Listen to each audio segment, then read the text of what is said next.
through the hymn is say, okay, now have other agent from the American people, Matthew would visit to our park. Say his boss very interesting you the sculpture because you sculpture all about human rights, freedom, democracy. So say with him to visit my park, see many sculpture. They think, oh, buy this sculpture to New York, very important museum to exhibition. I think this is a very good chance. Also, our team, my team is very happy. See, great is have American people interested in our artwork, you know. So he make a contract with us and say, okay, my boss is very interested in you how to make the statue for CCP violence. So in the agreement, they make, say we should make a video and the camera in your studio. And I say, okay, because people maybe know how to printing, but don't know how to make sculpture. So I accepted this deal. And so the Matthew come with me. I don't know, he's spy with Chinese government. Because once he's coming in the Las Vegas, the FBI was warning me, say the Chinese government interested in you, you should be careful. I know because this sculpture is CCP violence. The different Chinese mean. Chinese say this virus coming from American soldier. I say this come from China, Wuhan. It's CCP virus. So different opinion. In the American, this free land, everybody, I can say, this virus from Biden or from Trump, no any problem. But I say this from China, CCP, this is big trouble. I know they will be care about me. But I don't know, Matthew is a spy, you know, this is after the Justice Department is news release, talk to everyone, the journalist, media. After as the last one, I know who is a spy because they are interview me say, "Hi, Chin, do you know as American FBI catch them?" I said, "Who is the spy? Who's burned my sculpture?" They say, "You don't know?" I said, "I don't know." They say, "This is the art agent Matthew, and they are organized. And Liu Fan and someone in China, they organized this big trouble for me." It was a surprise to you. So you kind of expected some of the person to be a Chinese, right, a spy, Yeah. and then it turned out to be a white guy. Yes. I mean, the documentary is very much about the people who are persecuted by the Chinese government from, the Chinese Han people from the mainland. But of course, the CCP's long arm repression is definitely just not, on the people who originally from the mainland. It's also against the people who from Hong Kong, from Xinjiang, the Uyghurs, the Tibetans. So here we have two representatives of the Hong Kong community and the Tibetan communities, Joey and Pema. Do you want to speak about your own experience being the target of transnational repression by the Chinese government? Yeah, Sure. Maybe I can start. Thanks again for, coming in such a cold day to take time to learn about our causes. So my name is Joey. I am a Hong Kong activist now based in Washington, D.C.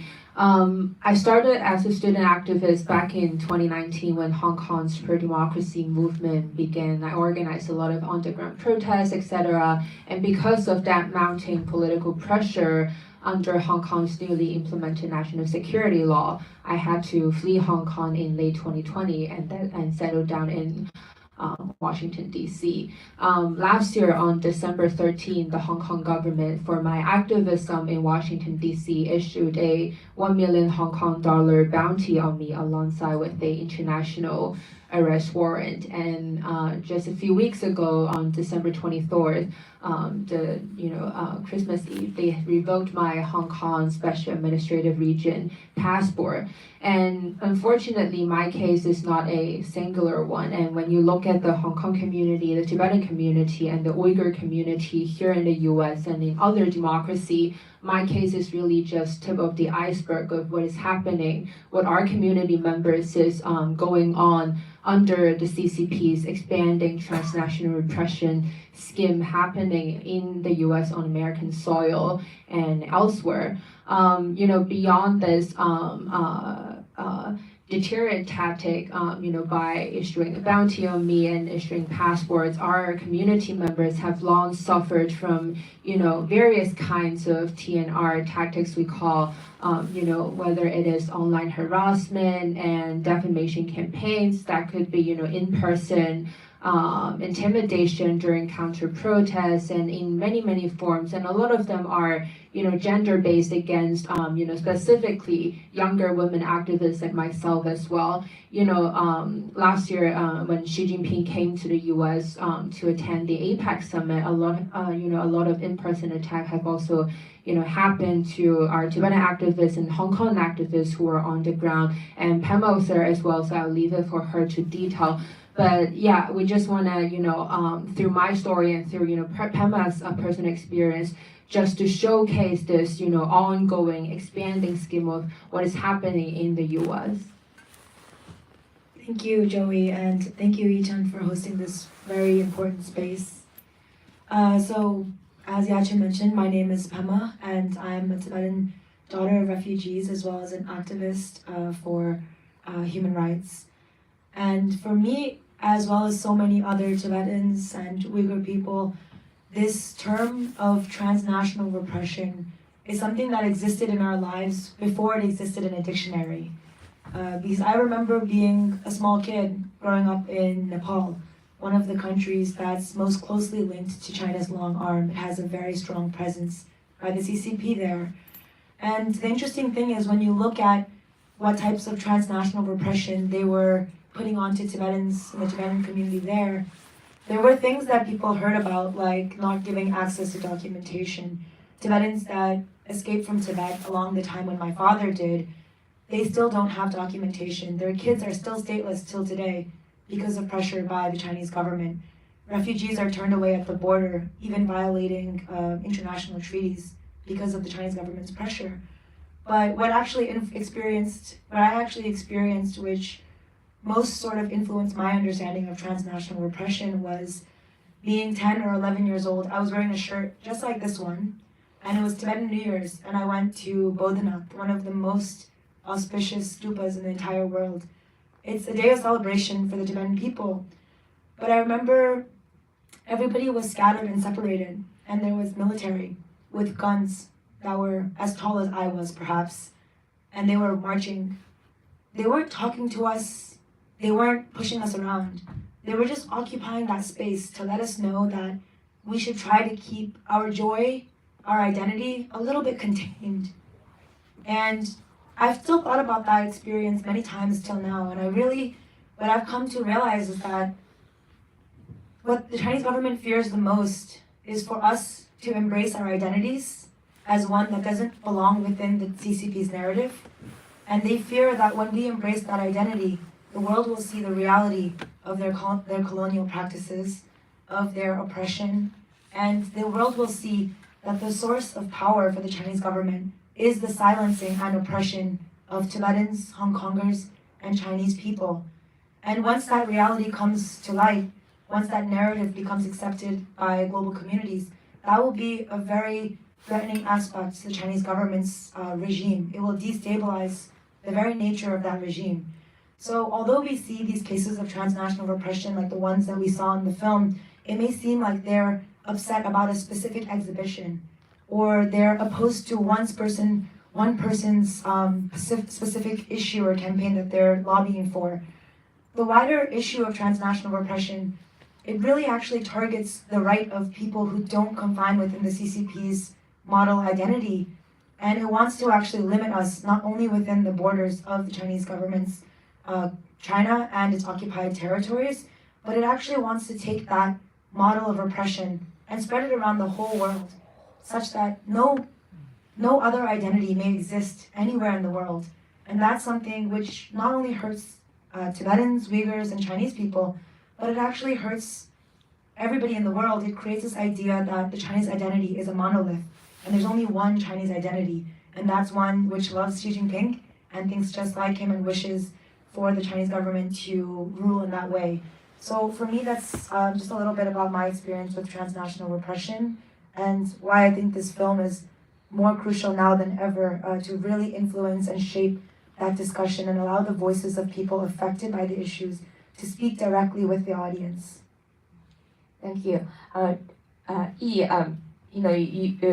you're the director of the documentary. You also grew up in China. So what inspired you to make the film? This is the first question. Second, after you made the film, do you fear that you yourself become the hero of the movie you make? Kind of a meta situation. Like, do you feel you become the target of transnational repression?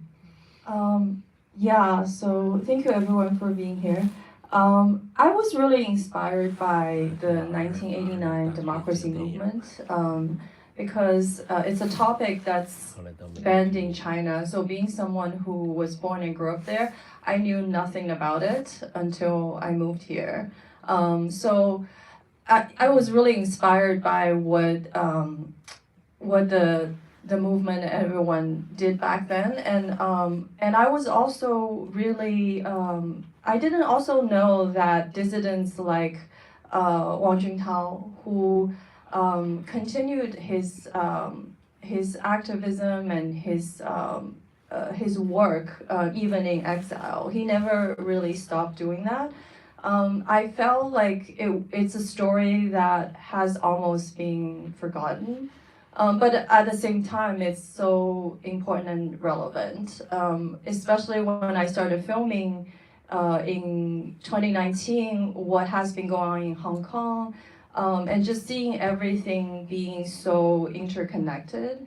I really wanted to tell the story of the dissidents who have been continuing the work for a very long time.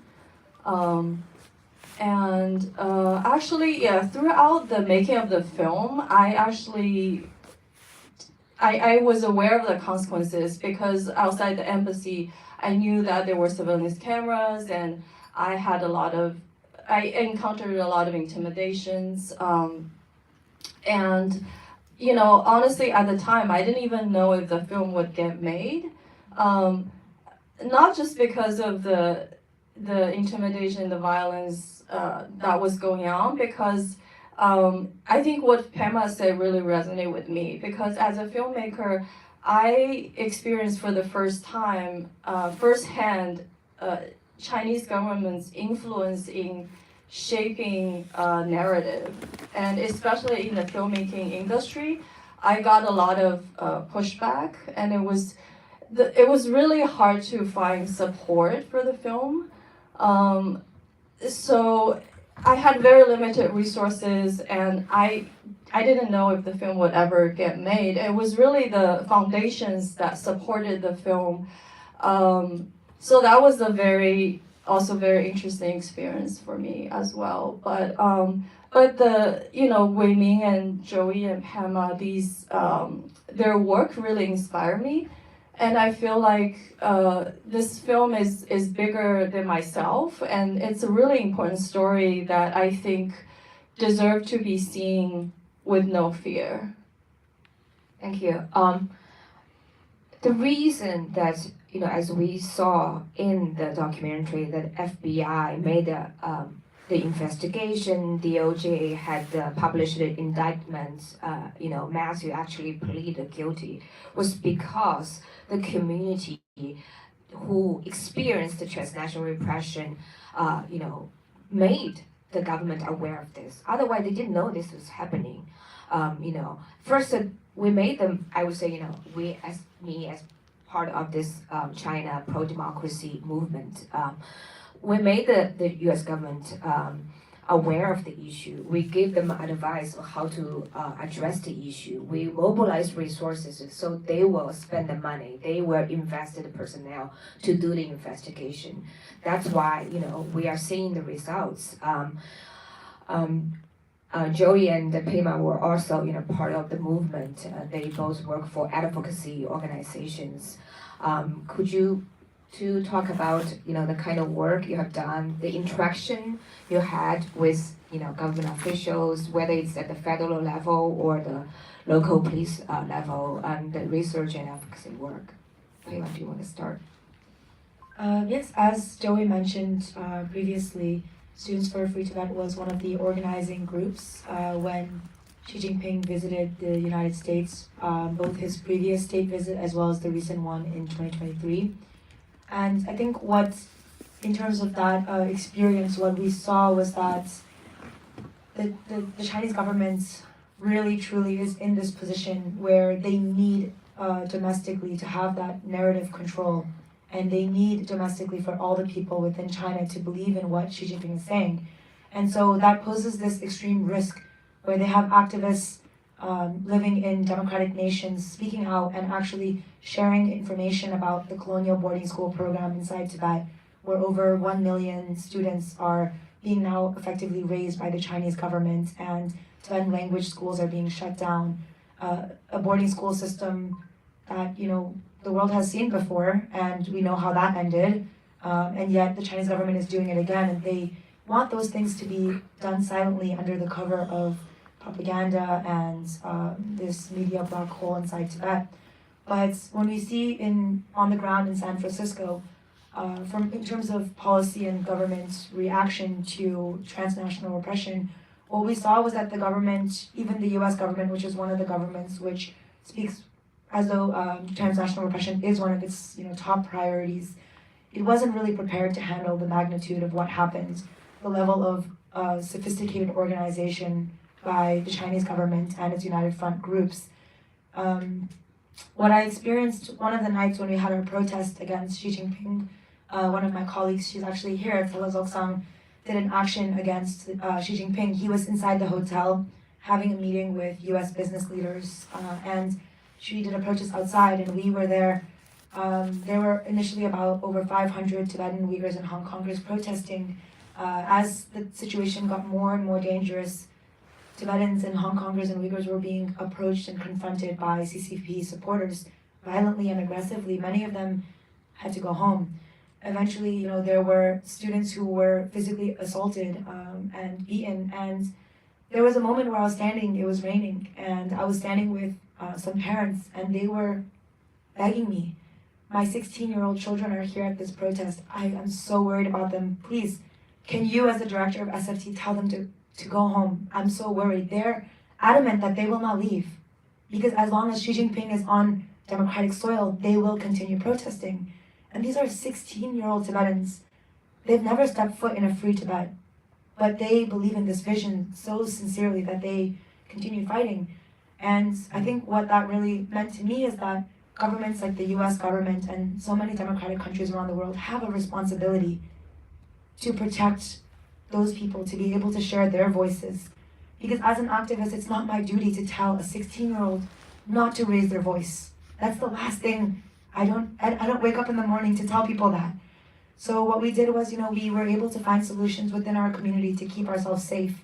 We had to create systems where people weren't alone, even what we first started was a buddy system with 2 people, but we found even that was too dangerous because people were being confronted by groups of 10, 15, 20 middle-aged men with weapons. And they were organized, and they were even colluding with the local Chinese consulates and embassies, as reported by the Washington Post expose, which we were able to liaise on. So all of these things, hopefully you guys can read more about them online. But the main kind of takeaway was that although governments are speaking about this issue more, which is important, they haven't really come up with actual solutions on how to keep protesters and those that are speaking out truly safe on democratic soils like in the United States. Yeah, I will just echo what Pema said. A lot of the responsibility right now in terms of countering transnational repression on American soil falls on the shoulders of people from our own communities who are the very victims fighting on the front lines to counter this issue. Back in 2019, during the peak of Hong Kong's pro-democracy movement, my partner, he used to be an organizer in Boston at the time, organized massive pro-democracy solidarity protests for Hong Kong. And what he encountered was that there are tens of thousands, counter-protesters who are coordinated, organized by Chinese embassies locally, associations supported by the Chinese embassy to violently confront the protesters who are standing in solidarity with Hong Kong. Obviously, in America or in any democracies, I do believe that everyone should be free to express their opinions peacefully, and that includes, pro-Beijing protesters who are here to support the Chinese Communist regime. However, when it turns violent, when the counter-protesters were following him and his fellow organizers back home, having their addresses, having their church addresses, their telephone number, their schools and everything circulated among WeChat groups, there were nothing that the local police could do or have done to protect them. And that happened in 2019. And fast forward to 2023, when the Hong Kong government issued a bounty on me as a US citizen, the only thing that I could do was to reach out to the FBI and then to document this incident and then the death threats that was being sent to me and my fellow Hong Kong activists who also got a bounty placed on their heads. But there was no concrete action that was coming out from any law enforcement agencies from the US. And if you look at our legislations right now, currently in the US, there is no legislation that is, designed specifically to counter China or Kremlin's transnational repression against pro-democracy activists and dissidents here. The only time that they would get, convicted or as Wang Junpao or as Wang Shujun in the documentary, convicted by the jury was that when the time, they actually did physical harm and actual, espionage activities on the Chinese Communist government. But we know that when you talk about TNR, that is not the only tactic that the CCP has been deploying, and we don't have any mechanism available to, effectively address these issues that are, threatening our communities on a daily basis. There was the Transnational Policy Act, which was introduced by Senator Jeff Merkley from Oregon, during the 118th Congress. Unfortunately, that did not go anywhere. And obviously, our communities are going to push hard for it to be adopted in this Congress. However, whether or not this is going to remain a priority for the administration, for law enforcement, whether mechanisms that are being introduced and proposed are going to be enacted effectively, that remains another question. Both Pema and Joey were mentioning the point. I think it's very important that the awareness is there. There's some actions, but there's not enough, and there haven't been effective solutions. But Wei-Ming, I feel like you're more, happy that they got the guy, Matthew. I didn't know he was the spy. How do you feel about it? Do you think the government should do more? Are you happy with what the end result? Yes, I happy the American government now is a little bit wake up, but not enough. This movie documentary is very important, powerful for wake up and teach and education American people how's Chinese government infiltration in this free soil. Because in my park, they can burn down the sculpture, this art piece. They can burn down the free speech.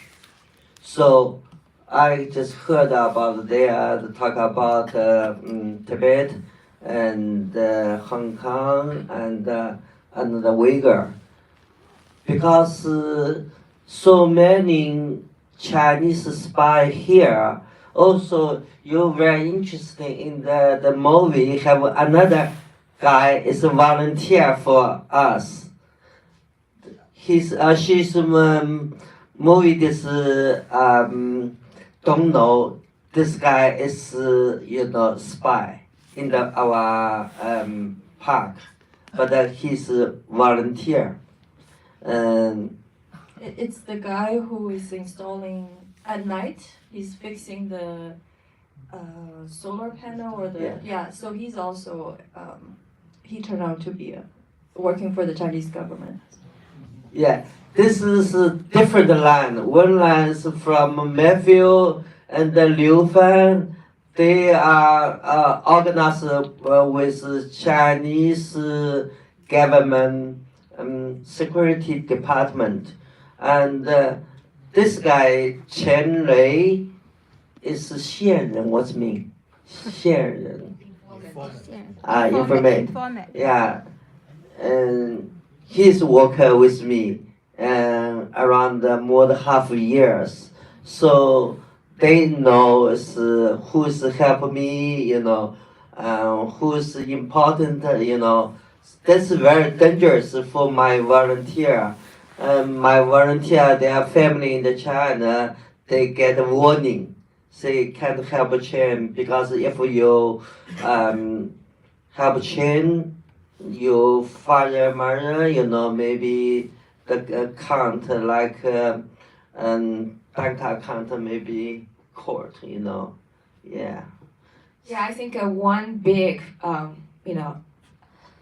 factor of a way of carrying out transnational repression is not necessarily, harassing or intimidating people here. Is to harass and intimidating or even jailing the family members of the dissidents here. This is extremely effective, right? A lot of dissidents I talk to, they feel I'm going to sacrifice for the cause, right? I am ready, but I cannot sacrifice my family. And this is the thing that hold them, that they feel they can't fully participate in the movement. It's not about the danger they face. It's about they can't allow themselves to sacrifice their own family members. So I think it's very interesting to hear that one of your volunteer turned out to be an informant and all that. I'm sure that within the Hong Kong community, Tibetan community as well, like you wonder where this person who came to me is actually with me for the cause, or he might be sent by the CCB to be an informant. This is like how do you navigate that kind of situation? Like, does that affect you psychologically? You run an organization, right? There are volunteer. I want an internship. How do you deal with this situation? We accept a highly overqualified internship. Gotcha. I will apply. Thank you. Okay.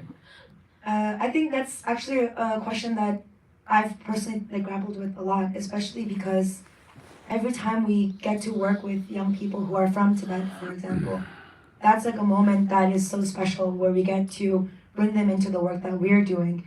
But it's also a reality that might also leave us vulnerable to individuals who have been interacting with the Chinese government against their will, but at the same time, there has been more interaction than a Tibetan who might have been born and raised outside.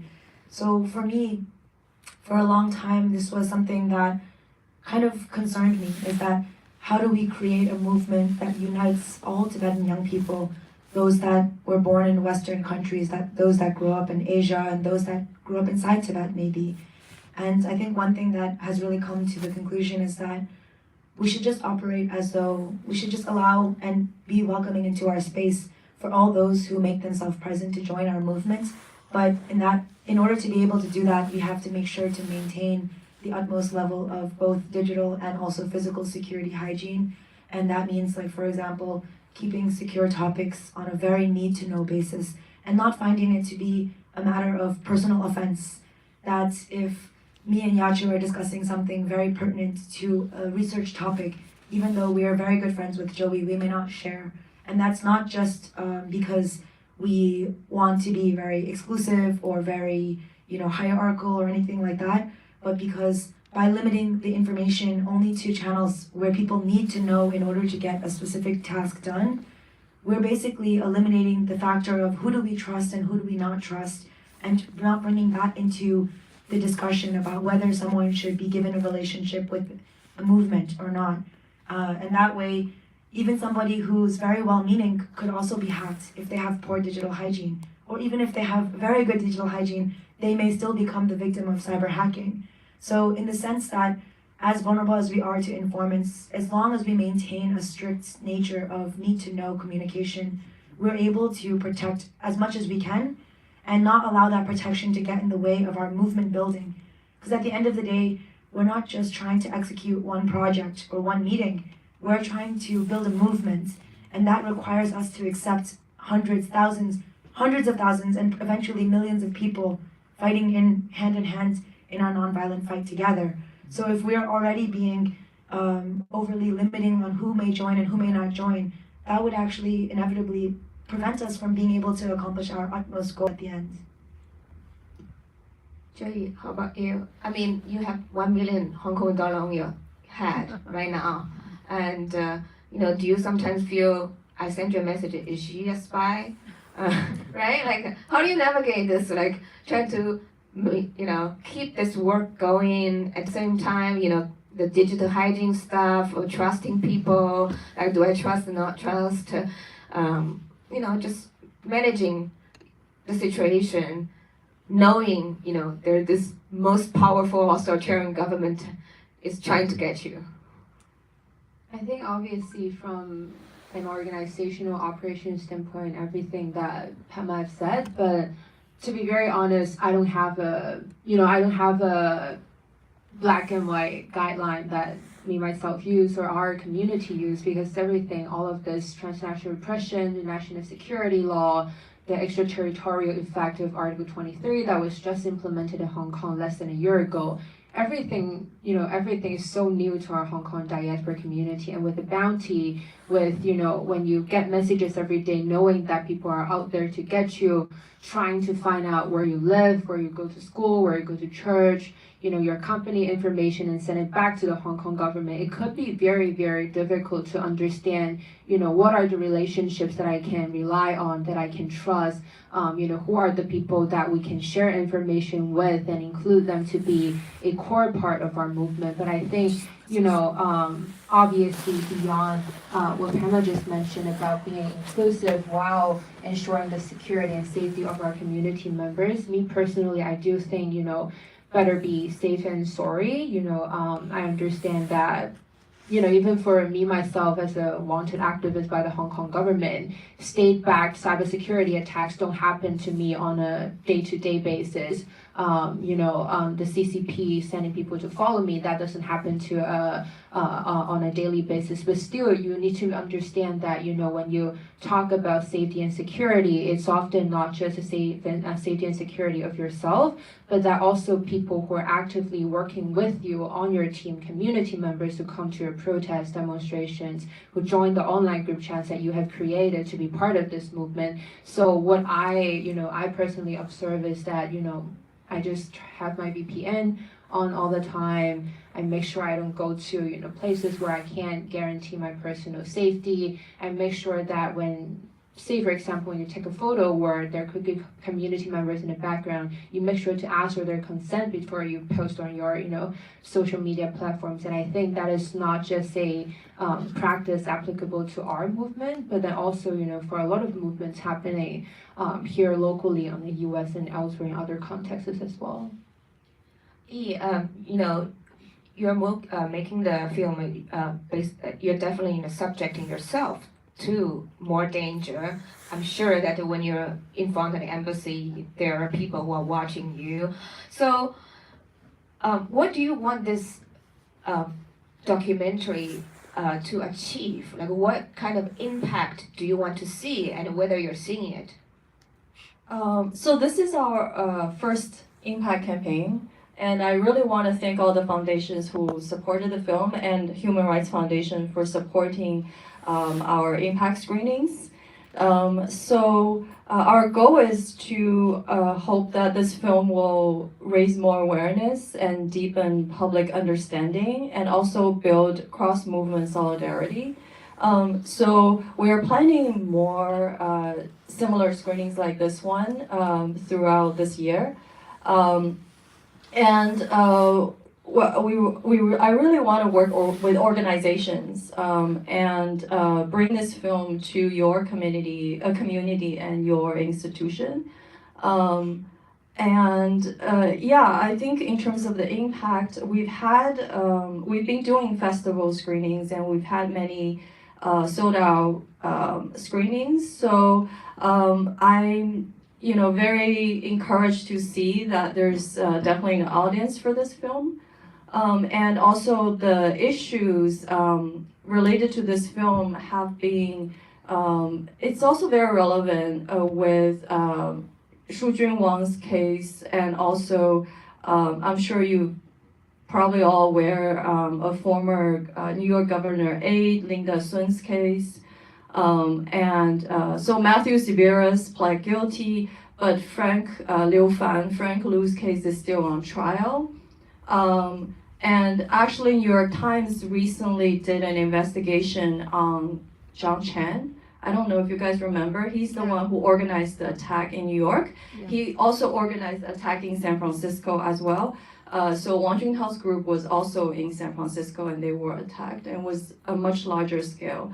And New York Times did a really great piece on him and his connection to the Chinese government, and how he's also influenced state election in New York as well. So I think with these issues are getting more attention in media, this film I feel is really relevant this year, and we really hope to do more impact screenings, and we are also going to have a DC festival premiere later this month.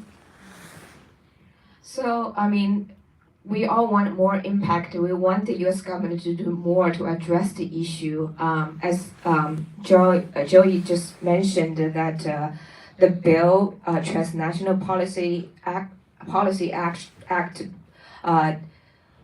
sponsored by Senator Merkley, was going nowhere, and with all the change, he's in the Democratic Party, and with all the changes in Washington, we all saw on the news, right? It's just overwhelming.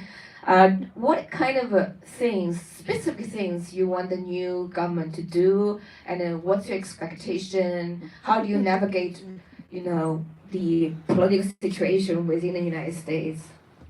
Anyone who wants to speak? I have a laundry list of things that I want to say. I need time myself. I think I would just, among the 100 things that I wanted them to do, I think there are two most pressing issues. We understand, how the Republican Party, especially the administration, want to completely implement a complete overhaul of the immigration here in the United States, and that includes mass deportation of illegal undocumented immigrants. And as some of you might know, a lot of the oppressed communities, including the Venezuelans, Cubans, Syrians, Ukrainians, and also including Hong Kongers, there are currently over 3,000 Hong Kongers here staying in the U.S. under this temporary policy called the Deferred Departure Policy, which could be revoked by the Homeland Security Department at any time. President Biden, a few days before leaving office, extended that to February 2027. However, we're not sure yet with the cancellation of the temporary protected status for Venezuelans just a few days ago before we speak here at the panel. We don't know if that is going to, if that is signaling a blanket cancellation of both TPS and DED policy for all the protected people from oppressed communities here in the U.S.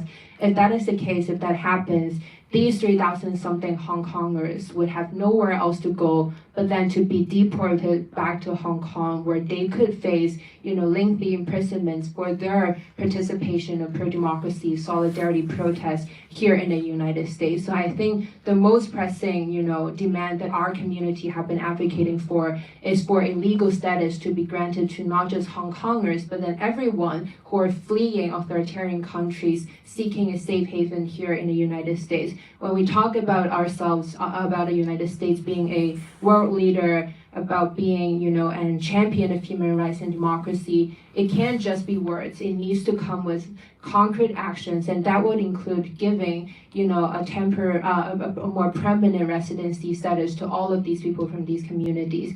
And then the second thing that I want to talk about is also, some of you might have saw from the news, from the long list of executive orders that was being signed by Donald Trump on the first day of his second term. That includes also a freeze on foreign aid. For so many decades, the foreign aid coming from the State Department and other USG agencies have been supporting diaspora organizations from the Hong Kong community, from the East Turkestan Uyghur community, from the Tibetan communities, and so many other organizations fighting for human rights and democracy back home, delivering the much needed support that our people would need to sustain the fight on the ground to counter the Chinese Communist Party's crackdowns on the ground on our democratic freedoms. And it is so important that we urge the Trump administration to end this freeze, or else we would not be able to support our partners who are doing this very, very important work on the ground. A lot of the folks, a lot of the implementers in Washington, D.C. and elsewhere have been, urging for actions, including contacting your own representatives and senators, especially on the Republican end, to urge them to write to Secretary of State, now Marco Rubio, and then the other, relevant government officials to urge them to end this freeze so that we can get this much needed delivery of assistance to the hands of people who are actually now fighting on the ground, on the front lines of countering this authoritarianism. So I would just lay those, two demands right there. I echo everything that Joey mentioned, especially about the legal status for those fleeing from authoritarian regimes. So many of our Hong Konger friends, like every day, it's a reality that they have to face, the wrong paper being shuffled the wrong way by a politician sitting in a building somewhere else miles away could affect the safety of their just existence on a daily basis. And two other things I just wanted to add in addition to that is very simply, there have been moments where the government and politicians have created roundtables or briefings or opportunities for activists to share their stories, but at some point, I think when recommendations and activists give recommendations and share from their very painful lived experiences, when action can't be taken, it does start to raise the question of why do you need somebody to continually give recommendations but not to implement many of those crucial ones, and how can activists not be put in a position where they may be felt as rhetoric to build a certain case for a certain agenda, a political agenda. So I think really being able to get those recommendations to the finish line, I understand not everyone may be possible, but I think that there are many, especially when it comes to transnational repression, that activists from fighting against authoritarian regimes around the world have been echoing for several years now, including about different mechanisms that the government can introduce, or even just a basic legal framework in the United States on transnational repression. And I think the second one, which I wanted to raise, is about the colonial boarding schools inside of Tibet. Because when you have a country like the United States or Canada or Australia that have these histories that are so painful, they truly understand what a genocidal policy like a colonial boarding school can do to fragment a community, to actually wipe a community off the face of this earth indefinitely or completely permanently. Right now, what we're seeing inside Tibet is 80% of all students are being raised by the Chinese government in mandatory boarding school programs. These are children as young as 3 or 4 years old. If you have a child or a niece or a nephew or a cousin who's that age, imagine them waking up in the morning and not remembering what their mother's face looks like, or waking up one day and realizing their dream was in Chinese last night because they remember Chinese better than their own mother tongue. That's the generation that's being raised by the Chinese government under these policies right now.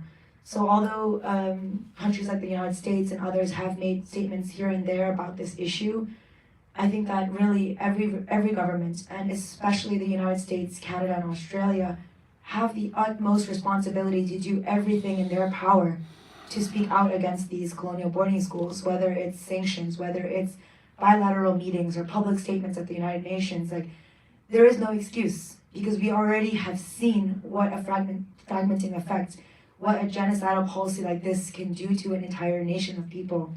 And so that's something which I think every government, but especially the United States government, has the utmost responsibility to take severe action on immediately. I have so many things to say about this one. I think another very important thing that I would also love to raise is about, the importance of the United States government standing its ground and taking concrete actions on human rights. For the past few years, the Hong Kong community have been urging the British government, the Canadian government, to impose sanctions on Hong Kong and Chinese officials who have violated human rights in Hong Kong. But every time when we talk to these politicians, they say we want to see what the U.S. government is doing. I understand that some of us may see the U.S. sometimes its very aggressive role on the international arena as an act of imperialism. But I do think that given the United States economic